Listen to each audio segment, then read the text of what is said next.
Hello Jharkhand, welcome to learners garage education. आज के इस क्लास में कंप्यूटर भाषा ज्ञान का पार्ट नंबर 41 को देखेंगे। और लास्ट क्लास में आपसे चर्चा किया था कि एक क्लास में एसक्यूएल यानी कि स्ट्रक्चर एंड क्वेरी लैंग्वेज पर लूंगा, तो आज वह दिन आ गया है।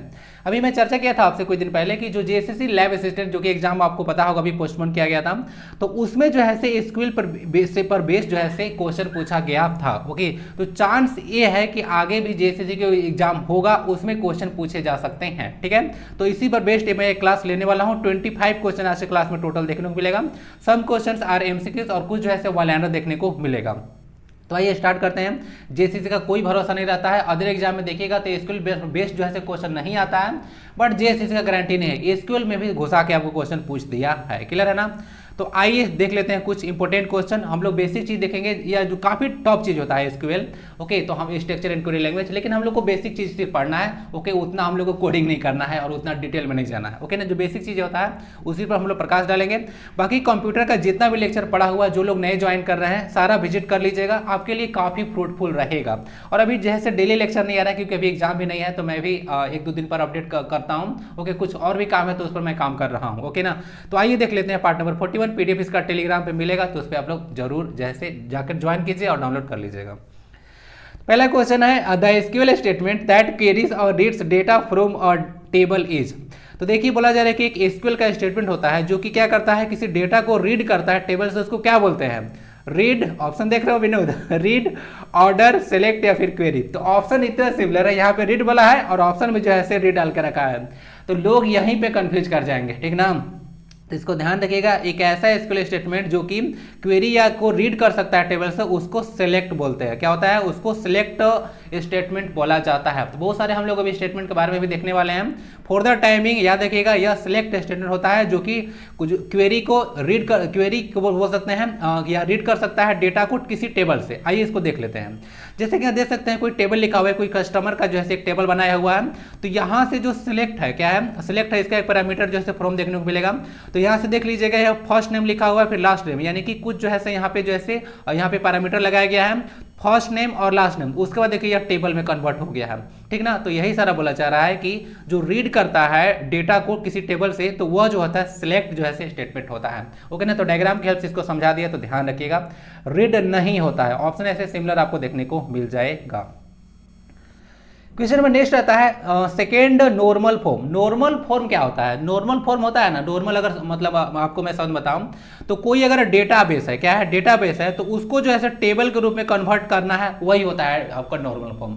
तो जो SQL structure and query language होगा, तो उसमें कभी भी आपको नॉर्मल फॉर्म के बारे में आएगा। टोटल 5 नॉर्मल फॉर्म देखने को मिलेगा, फर्स्ट एनएफ, सेकेंड और third, fourth and fifth NF ना।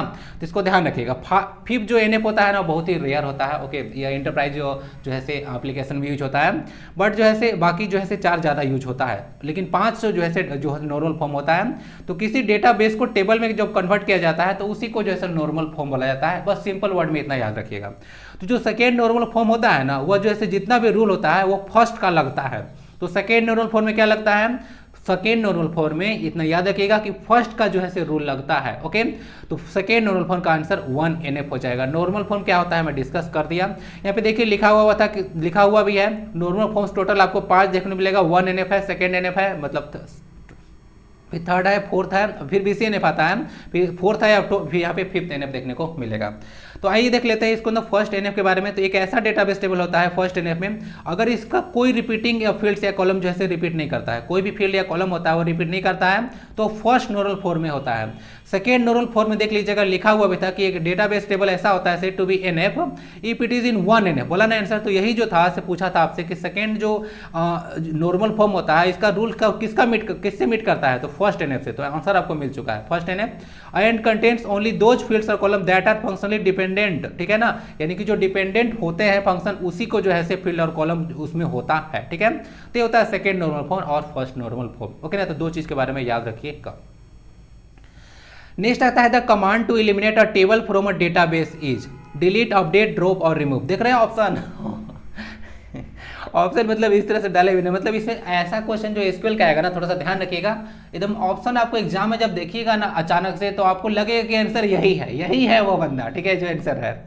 तो द कमांड टू एलिमिनेट तो होता है हटाना करना, कहीं से रिमूव करना। तो देख रहे हैं ऑप्शन यहाँ पे, तो अ टेबल फॉर अ डेटाबेस, तो डेटाबेस से अगर आपको टेबल को इलिमिनेट करना है तो किस कमांड का आप लोग यूज कीजिएगा, dash table customer, delete, update, drop या फिर रिमूव। तो बहुत लोगों को लग रहा होगा कि यहाँ से डेटाबेस इलिमिनेट करना है तो या तो डिलीट हो सकता है या तो हो सकता है कि रिमूव हो सकता है, लेकिन ये दोनों आंसर नहीं है, इसका आंसर होता है ड्रॉप करना। ठीक है, तो इलिमिनेट करने के लिए ड्रॉप जो है कमांड का यूज किया जाता है। ठीक है, तो इसको ध्यान रखिएगा। अगर इलिमिनेट करना है किसी टेबल को, तो मान लेते जैसे अभी आपको टेबल दिखाया था ना, तो जो टेबल इस तरह का बना हुआ था, अगर ड्रॉप वहां पे कमांड अगर यूज किया जाए तो क्या होगा, टेबल जो है खत्म हो जाएगा और नॉर्मल आपको देखने को मिल जाएगा इधर। ठीक है, तो ये होता है ड्रॉप कमांड। ठीक है, नेक्स्ट देख लीजिएगा, the SQL drop table statement is used to remove a table definition in all the data. जितना भी डेटा है, इंडेक्स है, ट्रिगर्स है, उसके बाद कॉन्स्टेंट्स है और जितना भी परमिशन होता है सब जो है हटा देता है। ठीक है, कौन, तो यह ड्रॉप जो कमांड है वो। ठीक है,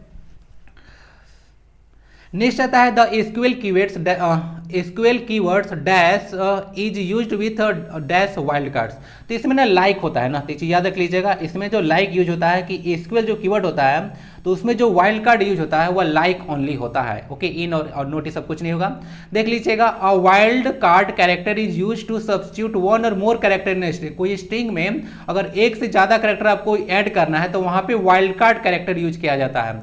और यहाँ पे लिखा हुआ है कि जो वाइल्ड कार्ड कैरेक्टर जो होता है लाइक ऑपरेटर के साथ यूज होता है, यानी कि लाइक एक तरह का ऑपरेटर। ऑपरेटर क्या है, ऑपरेटर जो है एक पार्टिकुलर टाइप से कोई फंक्शन को परफॉर्म करता है। जैसे कि अगर मैं ऑपरेटर लगाऊं, एक नॉर्मल शब्द में आपको समझाऊं कि जैसे 6 है और यहाँ पे 2 लिखा हुआ है, अगर इसके बीच में एक ऑपरेटर लगा दूं यहाँ पे डिवाइड का, तो आंसर रिजल्ट क्या आ जाएगा, 3 आएगा। तो ये एक ऑपरेटर तरह का है जो कि किसी पार्टिकुलर फंक्शन को जैसे करता है।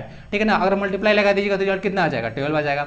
तो इस तरह का चीज ऑपरेटर होता है। ठीक है, ऑपरेटर आप लोग थोड़ा पढ़े होंगे, तो ये होता है। तो लाइक ऑपरेटर के साथ ये काम करता है। The like operator used in a where clause, यह वेयर क्लाउज होता है, यानी कि क्लाउज क्या होता है, तो क्लाउज करने में जो ऑपरेटर है ना उसी के अंदर जो है कोई चीज पार्टिकुलर टाइप का फंक्शन कराने के लिए सब क्लाउज होता है। तो where clause to search for a specified pattern in a column. तो अगर कोई पैटर्न को किसी कॉलम में आपको सर्च करना है तब जाकर जो है वेयर क्लाउज यूज करता है और वहीं पे लाइक ऑपरेटर काम करता है। क्लियर है, तो इसको ध्यान रखिएगा, लाइक ओनली है। जो बेसिक क्वेश्चन है ना, ज्यादा दिमाग मत लगाइएगा, थोड़ा सा ना याद रख लीजिएगा। ओके, बाकी तो डिस्कस कर ही दिया। Which of the following was the original purpose of SQL, यानी कि स्ट्रक्चर एंड क्वेरी जो लैंग्वेज है उसका ओरिजिनल पर्पस क्या था, to define the syntax and semantics. तो जो सिंटैक्स था और सिमेंटिक्स होता है सबको डिफाइन करना। उसके बाद एसक्यूएल डेटा डेफिनेशन लैंग्वेज, ये भी इसका पर्पस था, to specify the syntax and semantics of SQL manipulation language. तो सब के सब जो इसका ना पर्पस था। ओके, तो एसक्यूएल को याद रखिएगा, इसमें सिंटैक्स और सिमेंटिक्स को डिफाइन किया जाता है और एसक्यूएल डेटा डेफिनेशन लैंग्वेज इसका पर्पस है ही, और जिसमें सिंटैक्स और सिमेंटिक है एसक्यूएल मैनिपुलेशन लैंग्वेज का, उसको स्पेसिफाई करता है, यानी कि all of the above is the correct answer. 6 है which of the following sorts row in SQL. Okay, और इसी तरह का मुझे एग्जैक्टली याद नहीं आ रहा है कि मतलब क्वेश्चन क्या था, लेकिन लैब असिस्टेंट में ना इसी तरह क्वेश्चन आया था कि रो को सॉर्ट्स करने के लिए, सॉर्ट मतलब होता है ना अरेंज करना। ठीक है, डिक्रीजिंग एंड इंक्रीजिंग ऑर्डर में जो होता है, तो उसको ऑरेंज जो है सॉर्ट करने के लिए किसका यूज किया जाता है, कौन सा कमांड लगता है। यहाँ पे गलत हो गया, एलाइन बाई होगा ना, ओलाइन कुछ नहीं होता है, एलाइन बाई होगा, order by, sort by, group by. देख रहे हैं कितना ऑप्शन सिमिलर है, तो देख रहे हैं विनोद।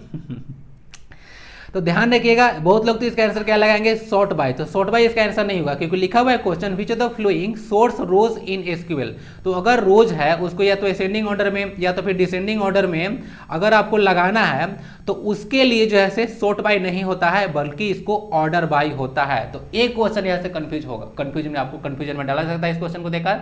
तो ध्यान रखिएगा, सॉर्ट करने के लिए बोलेगा, यह बहुत ही क्वेश्चन है, इसको डबल टिक लगा लीजिएगा। ठीक है ना, डबल टिक यानी कि काफी ज्यादा इंपॉर्टेंट है।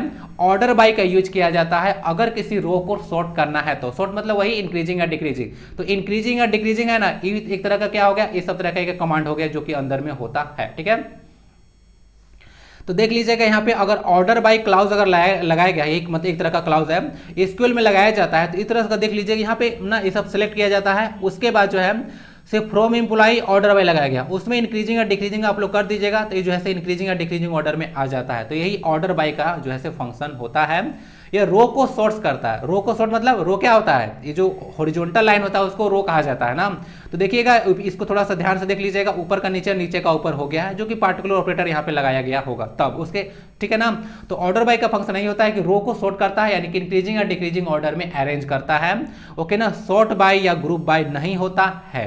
ओके, ऑर्डर बाय होता है, भूलिएगा नहीं, वो काफ़ी इंपॉर्टेंट क्वेश्चन है। नेक्स्ट आता है ना SQL data definition command makeup और ए और एन। तो जो है डेटा डेफिनेशन कमांड है एसक्यूएल में, वह होता है डेटा डेफिनेशन कमांड, वो होता है डीडीएल। क्या होता है? डीडीएल यानी कि डाटा डेफिनेशन लैंग्वेज। अगर इसका फुल फॉर्म भी रहेगा ना यार तो आपको बन जाएगा, क्योंकि एसक्यूएल जो डेटा डेफिनेशन कमांड होता है वह डीडीएल में काम करता है। आइए देख लेते हैं, इसका डिटेल दिया हुआ है, ये नहीं दिया हुआ है, आगे आपको दिखाएंगे। ओके ना, फुल फॉर्म देख लीजिएगा। एचटीएमएल क्या होता है? हाइपर टेक्स्ट मार्कअप लैंग्वेज होता है। डीएमएल होता है डेटा मैनिपुलेशन लैंग्वेज, और डीडीएल तो बता दिया डेटा डेफिनेशन लैंग्वेज होता है। और एक्सएमएल होता है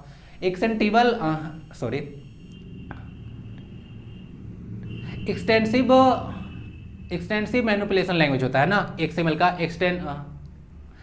एक्सटेंसिव मैनिपुलेशन लैंग्वेज। तो आंसर इसका डीडीएल होगा, फुल फॉर्म याद देखिएगा। इसमें डेटा डेफिनेशन लैंग्वेज होता है, तो यहाँ पे डेटा डेफिनेशन कमांड के बारे में बात किया जा रहा था, तो आंसर इसका डीडीएल हो जाएगा। बहुत सिंपल क्वेश्चन था।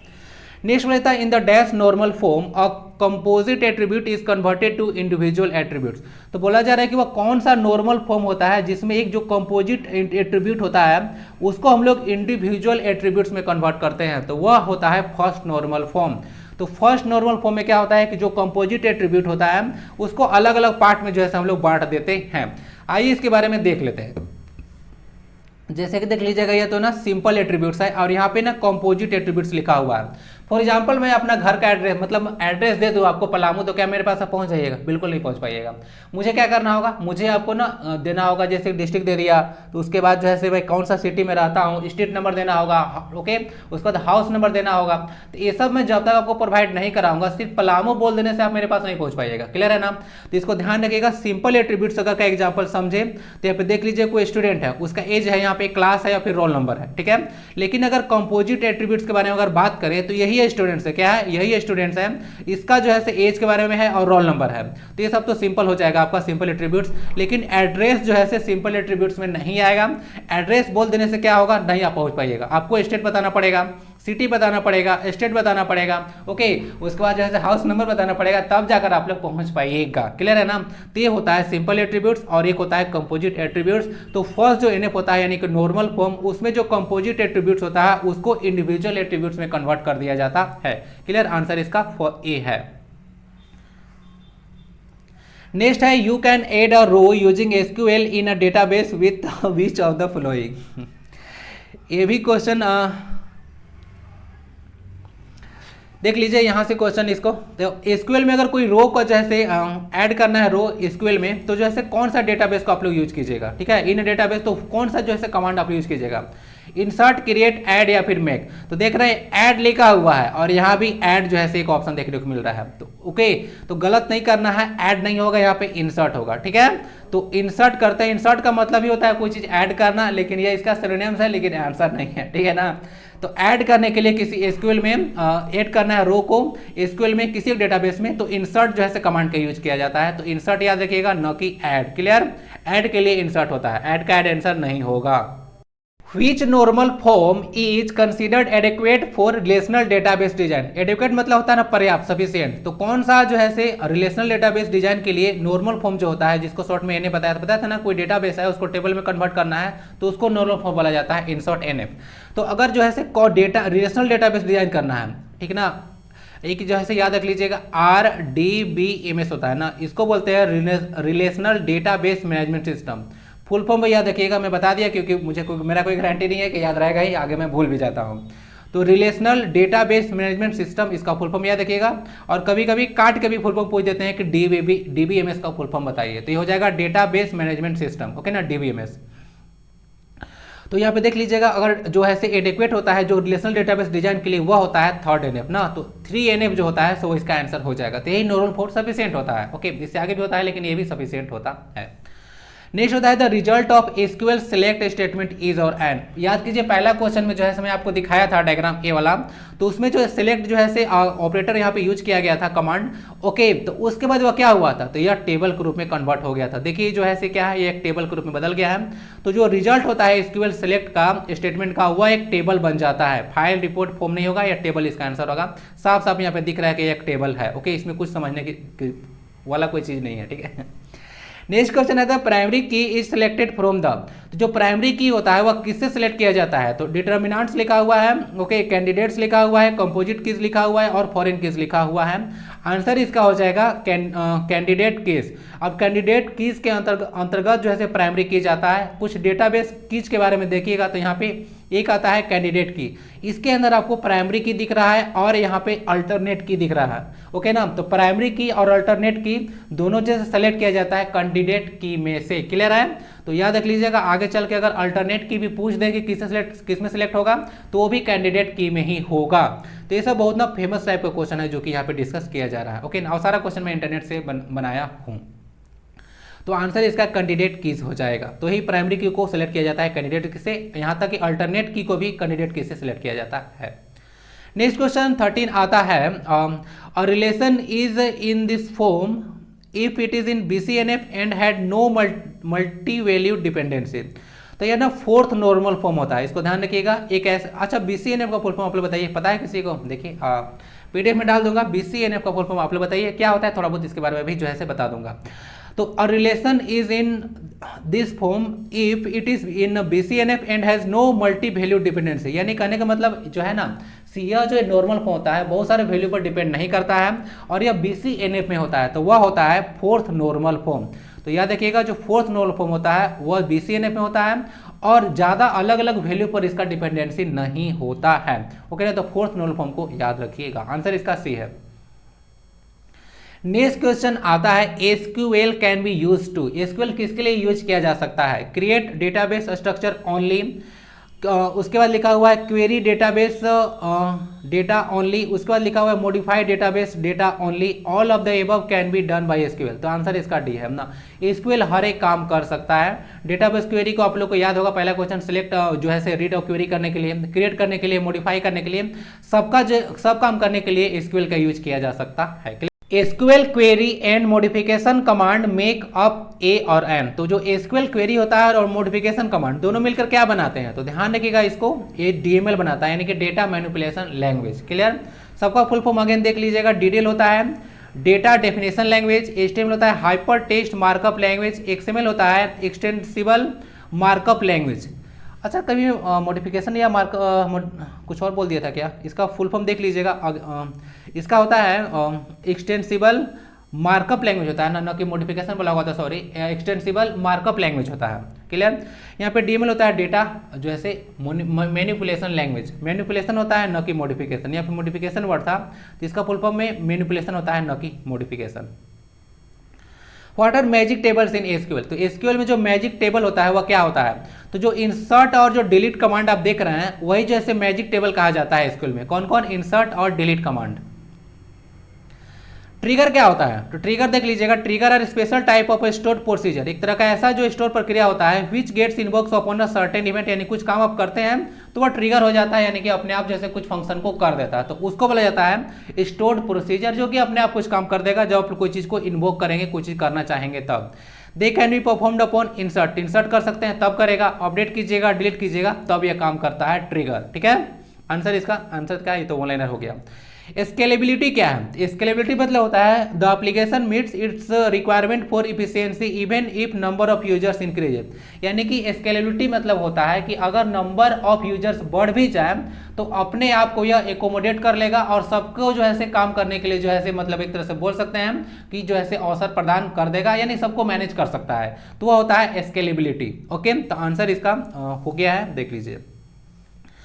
रिलायबिलिटी क्या है? तो रिलायबिलिटी मतलब लोगों पर भरोसा होता है ना आपको, तो उस तरह से इसको अंडरस्टैंड कीजिएगा कि the application generates correct and consistent information all the time. तो रिलायबिलिटी होता है कि जो ऐसे जो भी एप्लीकेशन आप यूज कर रहे हैं वह जो करेक्ट होता है और कंसिस्टेंट मतलब लगातार जैसे इन्फॉर्मेशन देता है और सारा इन्फॉर्मेशन सही होता है, वही रिलायबिलिटी होता है। जैसे कि नॉर्मली मैं आपको मल्टीप्लाई करके दे दूंगा 19 जाए तो जो ऐसे हो सकता है गलत हो जाए, लेकिन अगर आप लोग कैलकुलेटर से मल्टीप्लाई कीजिएगा 19 जा तो कितना आ जाएगा? 8 जा था ना, तो आ जाएगा आपका 152, ओके ना। तो ये जो है सही आ जाएगा, कंप्यूटर जो है आपका तुरंत करके दे देगा और मैं बोलूंगा तो मुझ पर आपको ज़्यादा भरोसा नहीं होगा, समझ गया। तो ये होता है रिलायबिलिटी, ठीक है, कि जो आपको जनरेट किया जा रहा है इन्फॉर्मेशन वह सही है। क्वेश्चन 20 आता है अवेलेबिलिटी। तो अवेलेबिलिटी क्या है, तो यूजर्स कैन डिपेंड ऑन, ये क्वेश्चन देखिए कुछ कुछ आपको नॉलेज के लिए मैं बता दे रहा हूँ, ओके। लेकिन ज़्यादा जो मल्टीपल चॉइस क्वेश्चन जो 15 का 15 डिस्कस किया वह जो है से इंपॉर्टेंट है, ओके ना। तो इसको आप लोग अथवा में ले सकते हैं, जो मैं जो है वन लाइनर डिस्कस कर रहा हूँ। लेकिन जो 15 क्वेश्चन है उसको अथवा में मत लीजिएगा, यानी कि और मत लेना है, यानी कि उसको जैसे सिरे से खारिज नहीं कर सकते हैं, वह इंपॉर्टेंट है। इसको कर सकते हैं, नॉलेज के लिए इसको बताया गया है। तो अवेलेबिलिटी क्या है, तो users can depend on using the applications when needed. तो उसको अवेलेबिलिटी बोलते हैं कि जब आपको जरूरत है उस समय जो है आप लोग यूज करते हैं, तो उसको अवेलेबिलिटी बोला जाता है, ओके ना, उस पर dependency.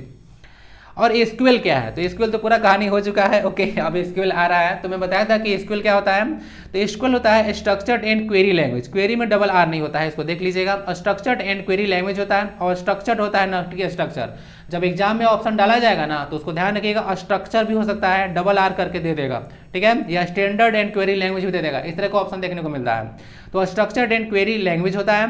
SQL is the core of the relational database. ये जो रिलेशनल डेटाबेस अभी मैनेजमेंट सिस्टम के बारे में बात किया जा रहा था, आरडीबीएमएस, उसका कोर होता है। कोर मतलब समझिए कि उसका मेन पॉइंट है, उसके बिना काम चलेगा नहीं, उसको कोर बोला जाता है। Which is used for accessing and managing database, जिसको मेन काम क्या होता है, डेटाबेस को मैनेज करना और एक्सेस करना। क्लियर है ना, आंसर इसका हो चुका है। एसक्यूएल के बारे में थोड़ा बहुत आइडिया मिल गया।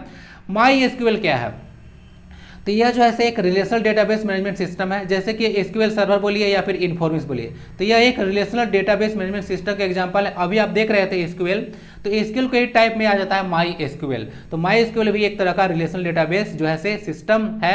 एसक्यूएल सर्वर और इन्फॉर्मिक्स इसके कुछ एग्जाम्पल्स हैं। अब देखिए what are the different subset of SQL. तो एसक्यूएल के बारे में चर्चा किया था कि क्या क्या इसका डिफरेंट सबसेट होता है, कमांड भी कभी कभी बोल देगा ना।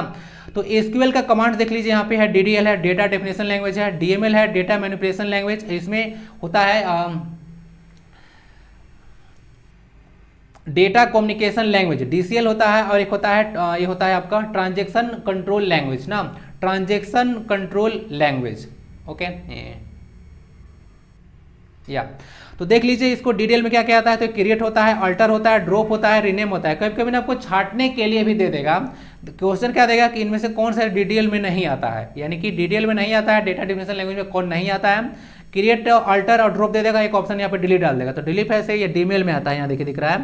तो इस तरह से छांटने के लिए भी कभी क्वेश्चन आता है, तो यहाँ से क्वेश्चन आपका बनेगा। तो इतना कम से कम माइंड में रख लीजिएगा कि कौन जो है कमांड किस में आता है। क्लियर है ना, इसको ध्यान से देख लीजिएगा। डीसीएल में देख लीजिए ग्रांट और रिवोक होता है, और टीसीएल में देख लीजिए कमेंट, इसके बाद रोल बैक होता है, उसके बाद सेव पॉइंट होता है, और उसके बाद यहाँ पे सेट ट्रांजेक्शन लिखा हुआ है। What is self join, self join क्या है, तो आप लोग सेल्फ ज्वाइन मतलब खुद से ज्वाइन करना। आइए देखते हैं। It is a type of join use to connect two tables. तो इसमें ना दो टेबल को जो है कनेक्ट किया जाता है। टेबल आप लोग देखे हैं ना, तो उस अगर टेबल को अगर ज्वाइन करना होता है तब जो है इसका यूज किया जाता है। इट इज मोस्ट यूज्ड, यहाँ पे थोड़ा सा ग्रामेटिकल मिस्टेक किया हो ना, यहाँ पे मोस्ट नहीं मोस्टली होगा। अब क्या करूँ, यहाँ पे इंग्लिश मतलब कंप्यूटर चल रहा है, ध्यान चल ही जाता है, गलत इन्फॉर्मेशन नहीं होना चाहिए आपके पास। तो it is mostly use to combine and compare rows from the same database table, यानी कि सेम डेटाबेस टेबल है उसको आप लोग कंबाइन और कंपेयर करने के लिए इसको सेल्फ ज्वाइन का यूज करते हैं। क्लियर है ना, तो आपको कंपेयर करना है इस टेबल को इस टेबल के साथ, तब जो है आप लोग इसको सेल्फ ज्वाइन को यूज करते हैं। Clear. What is a select statement, तो सिलेक्ट स्टेटमेंट क्या है, तो सिलेक्ट स्टेटमेंट के बारे में जो है चर्चा किया गया था। तो सिलेक्ट कमांड गेट्स जीरो और मोर रोज, जिसमें जीरो या मोर रोज आता है from one or more database table. It is a DML which defines a result set. तो क्या होता है, एक डीएमएल का होता है, जिसमें आपको चर्चा भी किया था कि डीएमएल के अंतर्गत यह आता है, और यह रिजल्ट सेट के बारे में बात करता है। तो यह क्या करता है, जीरो या मोर रोज के बारे में यह चर्चा करता है। What are the some common clauses use with select query, तो सिलेक्ट क्वेरी के साथ जो है कौन कौन सा कॉमन क्लाउज यूज होता है। क्लाउज फिर से अगेन मैं बता रहा हूँ, कुछ अगर स्पेशल टाइप का फंक्शन को परफॉर्म कराना होता है तो उसको क्लाउज कहा जाता है। तो सिलेक्ट आपको जो कमांड देख रहे होंगे, तो उसके अंदर जो है कुछ जो है क्लाउज होता है। तो जैसे कि वेयर है, ऑर्डर बाय है, ग्रुप बाय है और हैविंग है। तो इसका कुछ कुछ फंक्शन आप लोग देख लीजिएगा, ओके। जैसे कि वेयर क्या करता है, रिकॉर्ड को फिल्टर करता है, जो कि रिक्वायर्ड होता है depending on the certain criteria, यानी कुछ पार्टिकुलर पर्पस के लिए आपको अगर सॉर्ट करना है, कुछ फिल्टर करना है रिकॉर्ड को, तो वेयर कमांड यूज कीजिएगा, सॉरी वेयर जो है यहाँ पे क्लाउज यूज कीजिएगा। ऑर्डर बाय बाय का यूज क्या करते हैं, डेटा को सॉर्ट करने के लिए, बताया था ना, डेटा को सॉर्ट करने के लिए ऑर्डर बाय का यूज करते हैं, न कि सॉर्ट बाय का, ठीक है ना, इसको ध्यान रखिएगा। और ग्रुप बाय का यूज जो है कहाँ पर होगा, तो use to group entries with identical data and used with aggregation methods to obtain summarise database result, यानी कि डेटा को समराइज फॉर्म में करने के लिए और आइडेंटिकल डेटा के लिए हम लोग ग्रुप बाय का यूज करते हैं। जैसे कि आप लोग अगर ग्रुप पढ़े होंगे टेबल में, तो उसमें ना एक कोई पार्टिकुलर ग्रुप में सेम तरह का चीज को फॉलो करता है, सेम इसमें जो है प्रॉपर्टी होता है, केमिकल फिजिकल प्रॉपर्टी टाइप से कुछ, ठीक है, तो आपको ये सब याद होगा। तो इस तरह से कुछ इसको याद रख लीजिएगा ग्रुप बाय को। और हैविंग का होता है, ये भी ऐसे रिकॉर्ड को फिल्टर करने के लिए यूज होता है, लेकिन वेयर से डिफरेंट है, इसमें देख लीजिएगा, ये भी रिकॉर्ड को फिल्टर करता है और हैविंग भी जैसे रिकॉर्ड को फिल्टर करता है, लेकिन records filter in combination with group by, तो ग्रुप बाय का यूज करता है। यह जैसे वेयर क्लाउड से डिफरेंट होता है, क्योंकि यह जैसे एग्रीगेटेड रिकॉर्ड को, यानी कि टोटल जो मिलाकर रिकॉर्ड होता है उसको फिल्टर नहीं कर सकता है। एग्रीगेटेड मतलब टोटल होता है, तो टोटल समराइज जो रिकॉर्ड आता है तो उसको जो है हैविंग जो है नहीं कर सकता है फिल्टर, वेयर से यह अलग है। That's it for this class. आशा है कि कुछ आपको समझ में आया होगा, यह थोड़ा सा टफ चीज़ है एसक्यूएल, और जो आगे क्लास आएगा उसमें मैं एसक्यूएल बेस्ड क्वेश्चन अब धीरे धीरे मैं ऐड करते रहूँगा। क्लास जैसा भी लगे आप जरूर फीडबैक दें, वीडियो अपेक्षा है एक लाइक जरूर करें, शेयर भी करें दोस्तों के साथ, और फर्स्ट टाइम विजिट कर रहे हैं तो जरूर जुड़ें। मिलते हैं फिर नेक्स्ट क्लास में। वंदे भारतम, जय हिंद।